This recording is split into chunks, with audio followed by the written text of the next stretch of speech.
I'm not one to do speculation videos, mainly because I try to go into a movie as blind as possible, but this is Star Wars, so that whole idea got pushed out the window. Unless you've been living under a rock, you've probably seen the new teaser for Star Wars Episode VIII, appropriately titled The Last Jedi. So I'll be popping my metaphorical speculation cherry on this special occasion because 1. The trailer has moments that warrant legitimate discussions about the state of one of the most prominent characters in the realm of sci-fi cinema, and 2. The tone screams that it will attempt to sway the criticisms of The Force Awakens being a safe, by the numbers rehash by shaking up the foundations of the world the characters inhabit. I'll be primarily tackling the first reason because of a specific moment at the end of the trailer that's been putting everyone's head in a twist. Luke Skywalker, the primary protagonist of the original trilogy, Padawan of two of the most renowned Jedis of all time, and the catalyst that led Darth Vader to seek redemption for his sins, says this. It's time for the Jedi to end. Luke Skywalker, while well known to fans as a Grey Jedi, i.e. a Force user who does not strictly adhere to the teachings of either the light side or the dark side, still used the Jedi as a stepping stone for his own academy. Back in the extended universe before Disney stepped in and blew it up with a retconning thermal detonator, Luke had his own Jedi Academy made up of some of the most prominent figures in said universe, such as the Solo Children and Kyle Katarn.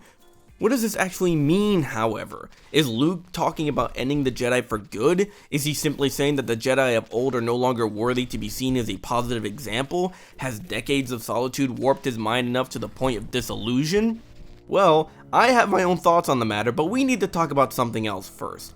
The guidebook on all things gray in the Star Wars universe. Knights of the Old Republic 2, The Sith Lords.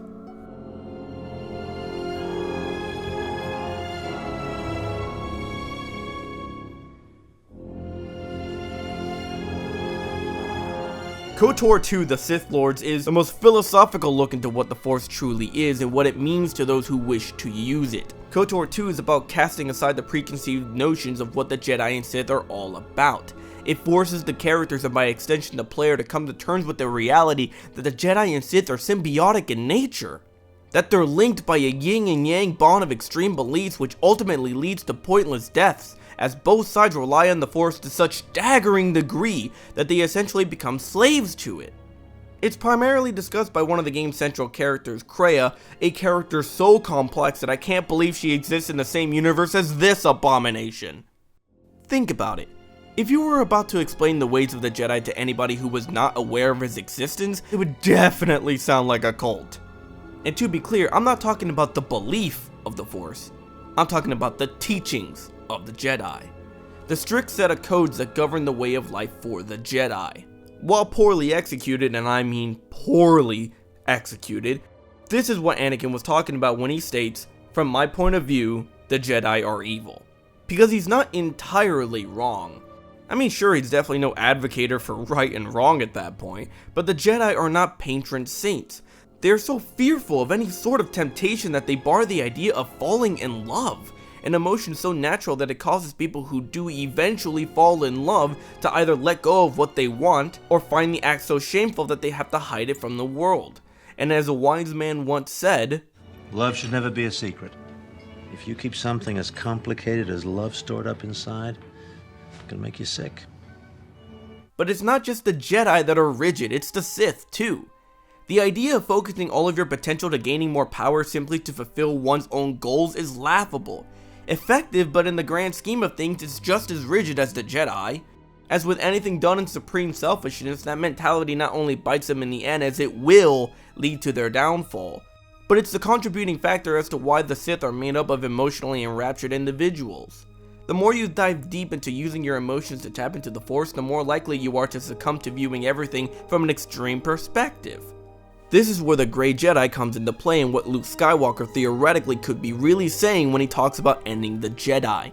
Luke Skywalker is starting to walk in Kreia's shadows, the belief that the Jedi and Sith will forever exist as long as one continues their methods because the other half needs to be there to balance it all out. We've seen Luke use abilities that are considered to be used by the dark side, but only to a limited extent. He isn't afraid to straight up tell someone, "I will kill you," but it's only after he's given said person a chance for negotiation. But he's successfully mastered what it means to know what the Force is. It's a tool. And like any tool, it can be manipulated for beneficial and malicious means, but at the end of the day, the tool has no feelings. It's decided solely on the person using it.